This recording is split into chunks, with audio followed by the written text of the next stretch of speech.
Now let's head out to St. Paul, Minnesota, where Alexis McAdams has more on that scandal. Good morning, Alexis. Good morning. Well, it seems like as every day passes and the heat turns up from the White House here in Minnesota, there could be more indictments coming. So we're going to keep a close eye on it. Yesterday, Governor Tim Walz here in Minnesota said he was going to make an announcement. He then just really read from a piece of paper for about 7 minutes and then walked out before anyone could ask him a question. Watch. If Republicans continue down the path of abusing power, smearing entire communities, and running their own fraudulent game at the expense of Minnesotans, I will fight back with everything that I have. Minnesota has always come first and always will. I'm focused on making sure that we stay America's best place to live and raise kids. No one will take that away from us. But the White House tells me that Tim Walz should know that dropping out of the race for governor is not going to shield him from the consequences of his actions. So President Trump saying this week that Walz was caught red-handed for his role in the fraudulent Somali scams plaguing Minnesota for years. And White House Press Secretary Caroline Leavitt said to Fox last night, President Trump believes Walz could be criminally liable. President Trump has been calling out Tim Walz for his incompetence and corrupt leadership for a very long time. And Trump was right about everything. This is another example of that, which is why Governor Walz is dropping out of the race for re-election today. This is a man who can no longer even win the support of the voters within his home state because his policies have failed them. And when you talk to voters here and people just in Minnesota, they talk about how long this scam has been going on for. So they want to know why no one took action quicker. The developments come as the Justice Department signals more indictments are on the horizon. 100 people have been charged and counting with felony fraud-related crimes since 2022. And nearly every single one of them is Somali. That's just according to the paperwork. So people push back on it. It's literally in the court documents. At least $9 billion in fraud and counting. Back out here live, we're trying to figure out exactly if Tim Walz is going to talk to the media today, what he's going to talk about. So I'm sure there'll be a lot of questions we can push him on. But just one last thing I want to hit home. Being in Minnesota, driving around, we're not just talking about daycare centers, according to the DOJ, autism centers, people for home health care, all of these scam businesses, according to the feds, that are set up. They ask for taxpayer money and then they pocket it. So this story is far from over. We'll see what happens. But Alexis, almost all of it revolves around the Somali community, right? Yeah.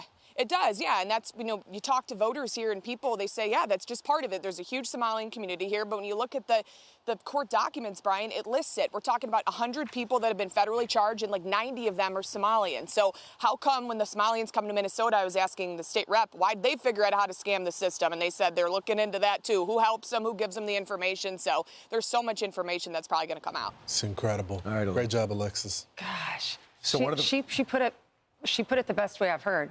They take money from taxpayers and they just pocket it. Yeah. Right, and taking advantage of the people that need it most. People you would think need health care, daycare, and have special needs like autism. So Nick Shirley, one of the things he did in his 42-minute video is go to these different health care companies. Yeah. He didn't just go to the daycare centers. He actually went to healthcare companies, too. They were all shell companies, one of which said the Learing Center, and they've since fixed the sign. And they said they suddenly have kids, but their hours are only 2 to 6. Yeah. They don't have the N in the word. Right. So he has another tape coming out. I think it's going to drop later today that's going to show it's even bigger than Minnesota. So this was one of the learning centers that got money, taxpayer money, from the government and is involved in this fraud scam. All right, here he is. Here's Nick. Quality Learing Center. This is the meme that has gone totally viral. And I mean, clearly it's because of the hypocrisy.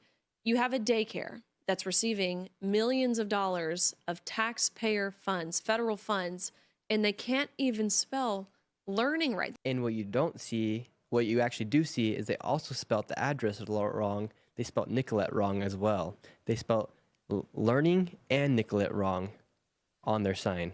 Yeah, not a good track record. Their logic has been literally broken. And if you ask them, well, you're supporting $1.9 million going to this daycare and they can't even spell learning right, she just looks you stone cold in the face and has no response because she knows she can't justify it. But she has to keep yelling just to keep going to convince herself that she's doing the right thing.